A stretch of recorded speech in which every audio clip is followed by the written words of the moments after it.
उपमुख्यमंत्री अजित पवार यांनी युती सरकारच्या काळातील सिंचन घोटाळ्याच्या फाईलचा उल्लेख केल्यानंतर जलसंपदा विभागाचे तत्कालीन मुख्य अभियंता विजय पांढरे यांनी त्यांच्यासह संपूर्ण राजकीय व्यवस्थेवर अत्यंत गंभीर आरोप केले आहेत। विजय पांढरे यांनी सिंचन घोटाळ्यापेक्षाही 10 पट मोठा घोटाळा महामार्गांच्या कामामध्ये झाल्याचा गंभीर आरोप केला। गेल्या 70 वर्षात काँग्रेसने जितका भ्रष्टाचार केला नसेल तितका भ्रष्टाचार भाजपच्या लोकांनी अवघ्या 10 वर्षात केला असा दावा विजय पांढरेंनी केलाय।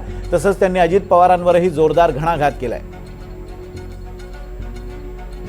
हे जे काही मोठे मोठे महामार्ग झालेले आहेत ना, यांच्या जर माझ्यासारख्याला चौकशी करायला सांगितलं ना, तर यांचे सगळे क्वालिटी कंट्रोल तपासून, यांचे सगळे एस्टिमेट तपासून सिंचन घोटाळ्याच्या पेक्षा 10 पट घोटाळा महामार्गांमध्ये झालेला आहे हे सिद्ध होऊ शकतं। हे बघा, अशा पद्धतीने किमती वाढवणं आणि संबंधित जे काही मंत्री असतील किंवा संबंधित जो काही पक्ष असेल त्याने फंड्स गोळा करणं ही एक सामान्य बाब आहे।